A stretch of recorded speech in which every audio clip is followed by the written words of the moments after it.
신드롬과 콤플렉스, 영화 단골 소재로 각광받는 사연을 2회에 걸쳐 소개해드린다. 인간의 본능적인 행동을 지배하고 있는 정신적 증후군. 영화 속에서는 어떤 방식으로 우리에게 영향을 미치고 있으며 이러한 심리적 행동의 생성 단계는 어떤 의도가 담겨 있는지 알아본다. 1. 팔요일과 다운 신드롬. 토토의 천국 1991으로 국내 영화 애호가들에게도 친숙해진 벨기에 출신 자코 반도마엘 감독의 팔요일. 선천적 다운 증후군, 일명 몽골리즘에 대한 존재를 인식시켜준 영화이다. 태어날 때부터 신체 질환을 안고 출생한 조지 파스칼 듀켄. 오전 7시 30분이면 출근 준비를 하는 은행 세일즈 강사 해리 다니엘 오떼이유와 우연히 만난다. 서로 인연이 없을 것 같은 이 두 사람. 해리가 자동차로 조지의 애완견을 치는 사고를 일으킨 것을 기회로 친분을 갖게 된다. 아내와 별거 중인 해리. 다운 증후군 환자 조지를 알게 되면서 자신이 오히려 위로를 받아야 할 정신적 불구자인 것임을 깨닫게 된다. 조지는 해리의 재결합을 위해 아낌없는 도움을 준 뒤 자신은 자살로 생을 마감한다. 조지 역의 파스칼 듀켄은 토토의 천국 1991에서도 출연했던 배우. 해리 아내 역은 미셸 드빌 감독의 책을 읽어주는 여자 1989에서 히로인으로 등장했던 미우. 듀켄과 오떼이유는 1996년 칸느 영화제 나무상을 공동 수상한다.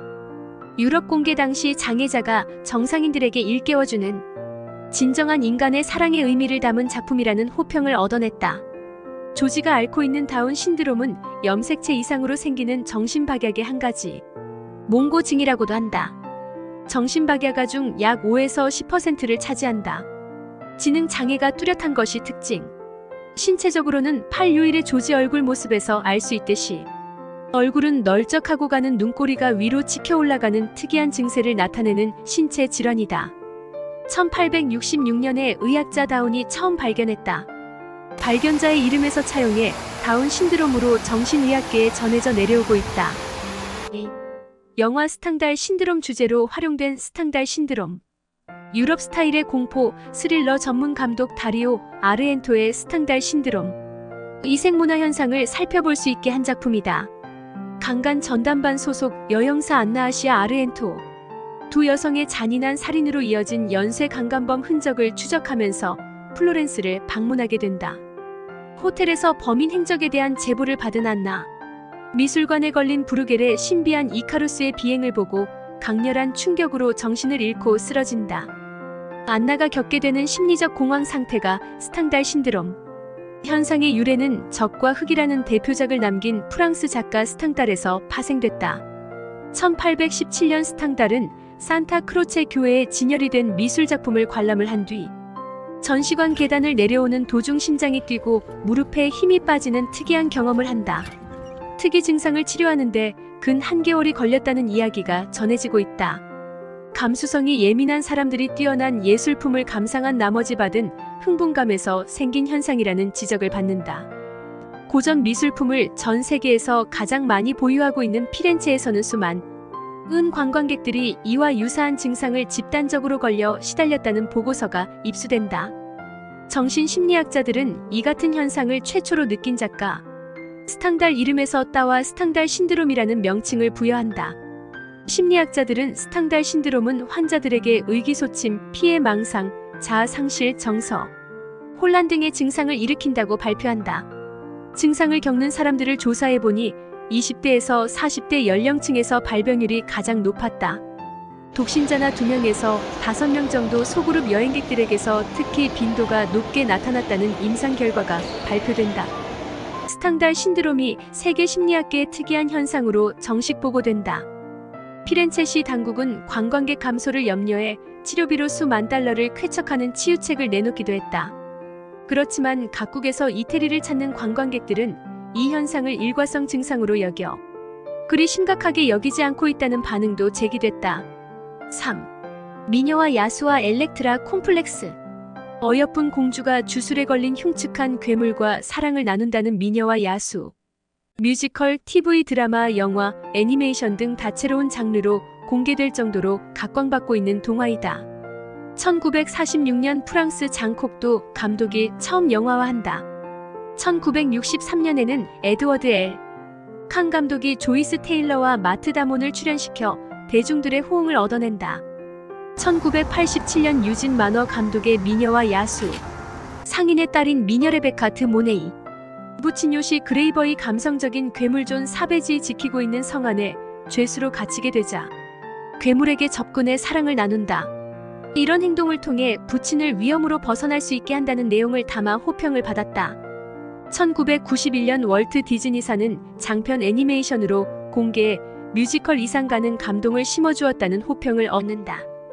만화 영화로는 아카데미 역사상 최초로 작품상 후보에 오르는 성과를 얻는다. 2017년에는 빌 콘돈 감독이 엠마 왓슨, 댄 스티븐스, 루크 에반스, 이완 맥그리거 등 할리우드 1급 연기자들을 초빙해서 뮤지컬 로맨스로 각색해 장수 인기를 누리고 있는 소재임을 입증시킨다. 통상적으로 미녀와 야수는 미모의 젊은 여성이 짐승처럼 흉물스러운 남자에게 속마음으로 품고 있던 반감을 숨기고 사랑을 나누어 그를 왕자로 변신시킨다는 것이 일반적으로 알려진 사실. 유럽의 저명한 심리학자 브루노 베텔하임은 이 소재에 대해 딸이 부친에게 품고 있는 애정의 감정을 드러내는 엘렉트라 콤플렉스의 전형적인 형식을 살펴볼 수 있는 대표적 작품이라고 손꼽고 있다. 이 논리로 다시 살펴본다면 젊은 여성이 비록 예전에는 왕자의 신분이었다고 해도 현재는 그저 혐오감을 주고 있는 괴물에 불과한 짐승 같은 남자에게 사랑의 감정을 갖고 있는 것처럼 접근하고 있다. 이런 행동을 시도하고 있는 근본적인 이유는 포악스런 몰골을 하고 있는 짐승 같은 남자에게 포로로 잡혀있는 부친을 구하기 위한 목적이 더욱 크다는 색다른 해석을 내놓고 있는 것이다. 신화 속에서 전해지고 있는 엘렉트라 콤플렉스는 그리스 군 총사령관인 아가멤논의 딸인 엘렉트라에서 유래됐다고 한다. 아가멤논은 미케네의 왕이자 트로이와 사사건건 대립관계에 있었던 그리스의 혼미스런 정치계를 이끌고 있었던 통치자였다. 이런 와중에 아가멤논은 마침내 트로이와 한판 승부를 위해 전쟁터로 출전하게 된다. 아내는 남편의 목숨이 위태로울지도 모르는 위급한 처지에서도 클리템네스트라는 정부를 집안으로 끌어들여 육체의 향락을 즐기고 있었다. 아내는 한술 더 떠 아가멤논이 전쟁을 승리로 이끌고 돌아오자 은밀히 자객을 보내 남편을 살해하고 정부를 새로운 왕위에 올리는 인륜을 저버리는 파렴치한 일을 저지른다. 천인공로할 사건을 알게 된 아가멤논의 딸 엘렉트라. 직접 나서서 색정의 눈이 먼 모친과 간부 클리템네스트라를 살해하고 부친의 원한을 풀어준다.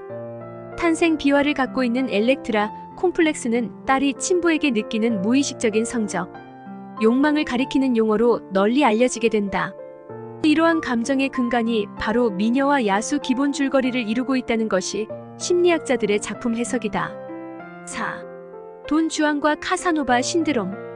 브라이언 아담스가 부른 주제곡 Have Ever Really Loved 어 우먼과 프란시스 코폴라 감독이 제작을 담당하고 말론 브란도, 페이 더너웨이 등 1급 연기자들이 찬조 출연을 했다고 해서 흥미감을 자극시켰던 영화가 조니 뎁 주연의 돈 주앙 1995이다.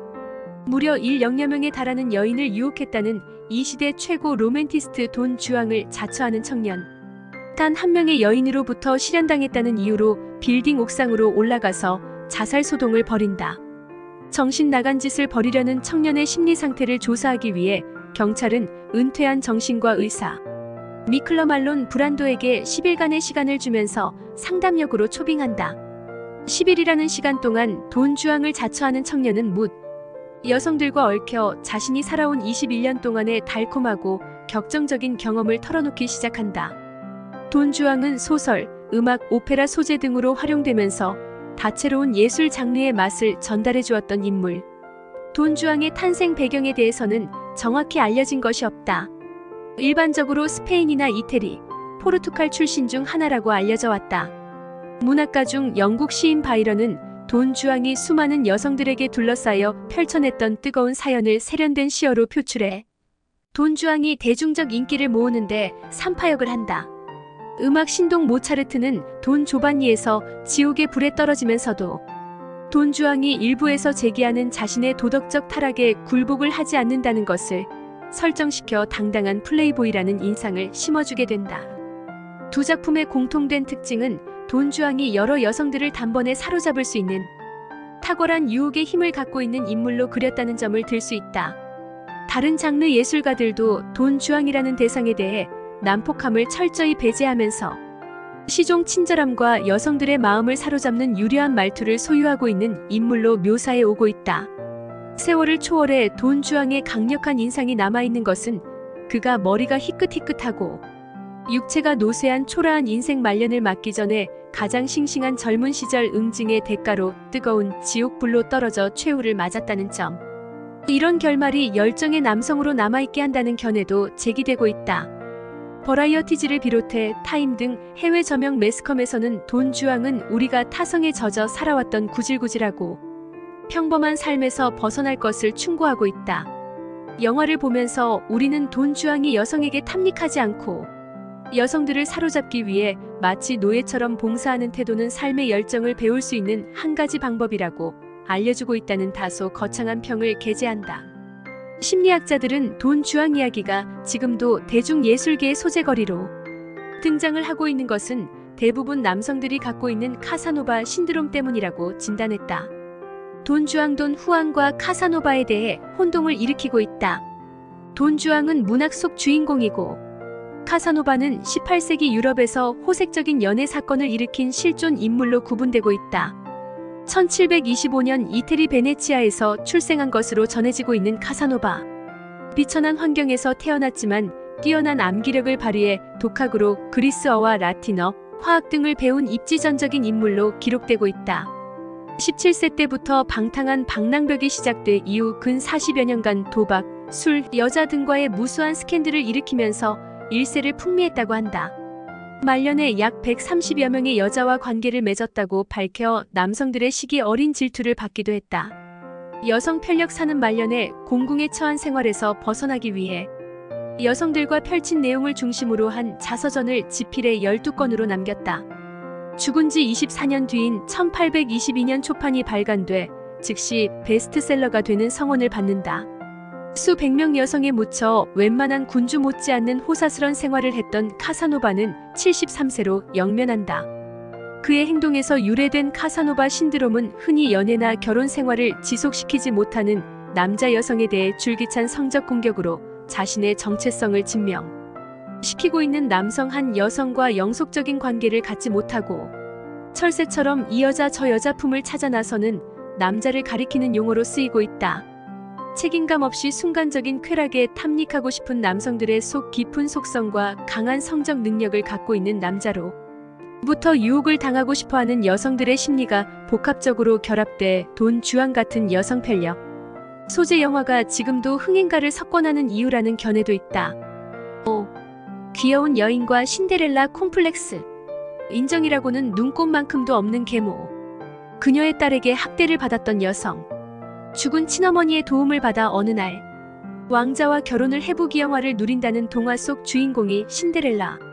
신데렐라 콤플렉스는 독립적 능력이나 인격으로 자립할 수 없는 여성이 신데렐라와 같이 자신의 인생과 처지를 일시에 변화시켜줄 왕자와 같은 남자가 등장하기를 갈망하는 심리다.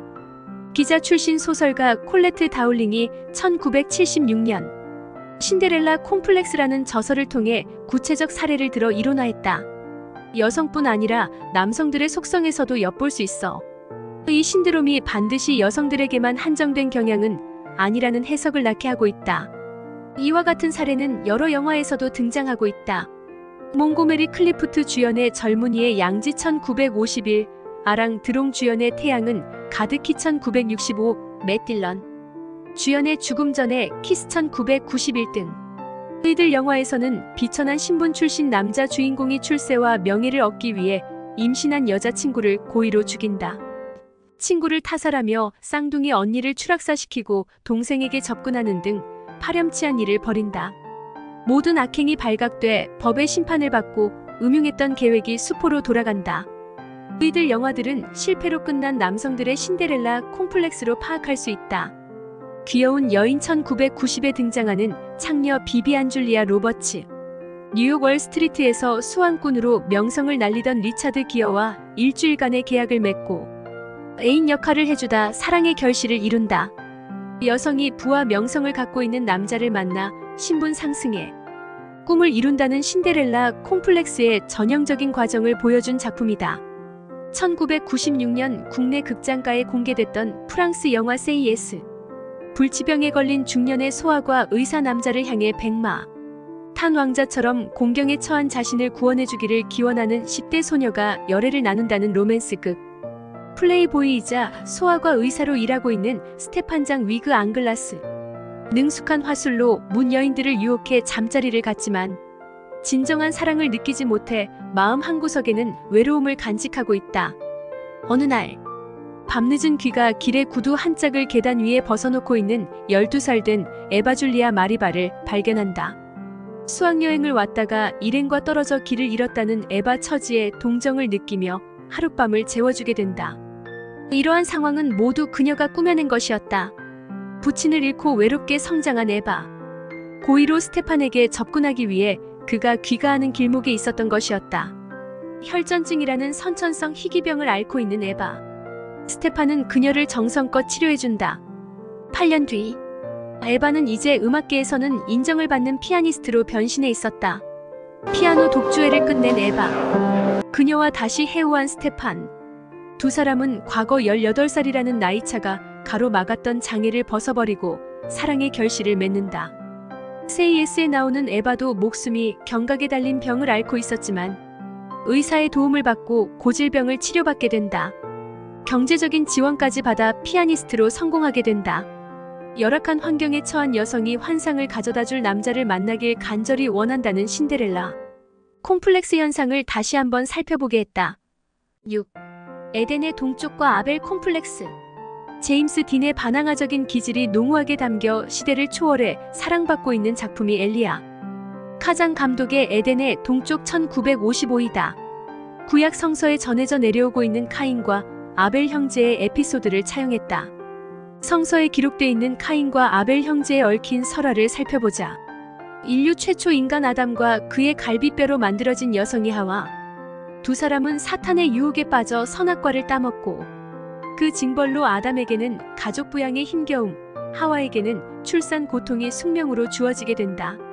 에덴 동산에서 추방당한 뒤 아담은 장남 카인을 낳고 얼마 후 차남 아벨을 얻게 된다. 카인은 농사를 지었고 아벨은 양을 양육했다고 한다. 카인은 땅에서 경작한 것을, 동생은 양의 첫 새끼와 양에서 얻은 기름을 각각 하나님에게 제물로 바친다. 하나님은 동생 아벨의 제물만 받고 형 카인의 것은 받지 않았다. 카인은 자신의 정성을 무시한 하나님에게 원망을 갖게 된다. 원한은 동생으로까지 번진다. 동생을 들판에서 죽여 카인은 인류 최초 살인자가 됐다는 것이 설화 내용. 하나님이나 집안 부모들의 편애로 인해 형제간의 갈등이 벌어지고 극단적으로는 살인까지 저지르게 되는 것을 카인 콤플렉스라고 부르고 있다. 심리학자들은 카인 콤플렉스가 동생 아벨을 죽인 것은 관심과 사랑을 독차지하고 있는 동생에 대한 질투와 적대감이 큰 작용을 했다고 보고 있다. 그렇지만 더 깊은 근원을 추적해보면 카인이 전지전능한 하나님이 자신의 마음과 정성을 헤아려 주지 않자 서서히 분노와 반항심을 키워갔다고 한다. 이 같은 마음이 급기야 동생에 대한 미움의 감정으로 옮겨져 동생을 타살하게 만든 요인이 됐다는 분석을 해주고 있다. 에덴의 동쪽에서는 카인 콤플렉스를 다소 변형시키고 있다. 부친으로부터 늘상 사랑을 받고 있는 형에 비해 말썽꾸러기로 구박을 받고 있는 동생의 반항심에 초점을 맞추어 아벨 콤플렉스라는 응용된 이론을 제시한 것이다. 칼 제임스 딘은 집을 떠나간 아내와 너무 닮았다는 이유로 부친으로부터 사사건건 타박을 받는다. 반대로 형 아롤리차드 다발로스는 칼이 보기에 너무하다 싶을 정도로 무조건적인 애정을 받고 있었다. 칼은 부친 아담 레이몬드 마세이 상추 사업에 실패해 고충을 당하고 있자 정성스레 콩을 심어 부친의 생일 선물로 바치면서 이제야 부친의 관심을 얻게 됐다고 만족해한다. 그러나 부친은 콩에 대해서는 단 한 번도 눈길을 주지 않고 단지 형의 약혼이 무사히 치루어졌는 가에만 정신이 쏠려 있다. 모든 자신의 노력이 부친으로부터 무시당하고 있다고 생각되자 원망의 감정은 형에게로 향한다. 칼은 급기야 부친과 별거 상태인 어머니 케이트 존 반플리트가 술집을 운영하고 있다는 사실을 형에게 들려주어 형은 큰 충격을 받고 군대에 입대한 뒤 전사한다. 이 사실을 접한 부친은 뇌졸중으로 쓰러진다. 자신의 사소한 질투로 인해 집안에 엄청난 재앙이 닥쳤다는 것에 심한 죄책감을 느끼는 칼. 그는 망설임 끝에 병상에 누워있는 부친에게 형이 당한 모든 일이 실은 자신 때문에 초래된 것이라고 알리면서 잘못을 빈다. 병상에 식물인간으로 누워있는 부친. 그동안 내가 너를 너무 심하게 대한 것 같구나라면서 오히려 아들의 모든 허물을 덮여주면서 난생 처음 따뜻한 혈육의 감정을 표시한다. 에덴의 동쪽은 부친으로부터 소외를 당하고 있는 동생의 반항. 심리가 결국 부친의 사랑을 독차지하고 있는 형에 대한 반발심으로 발전된다. 이런 행태는 마침내 형을 파탄의 길로 몰아간다. 이러한 과정은 성서에 전해 내려오는 카인과 아벨 형제 비극을 다시 한번 떠올려주는데 공헌하게 된다. 7. 네프 무아와 쿠바드 신드롬. 패트릭 브라우드의 감독 프랑스 영화 네프 무아. 공개된 다음 해에 할리우드에서는 9months로 각색 공개되어 때 아닌 아기 소동을 불러 일으켰던 흥행작이다. 결혼한 20대 커플들이 이기적인 생각으로 아기 출산을 꺼리는 풍조에 경종을 울리기 위해 만들어진 정책적인 영화다. 가족 부양과 개인적인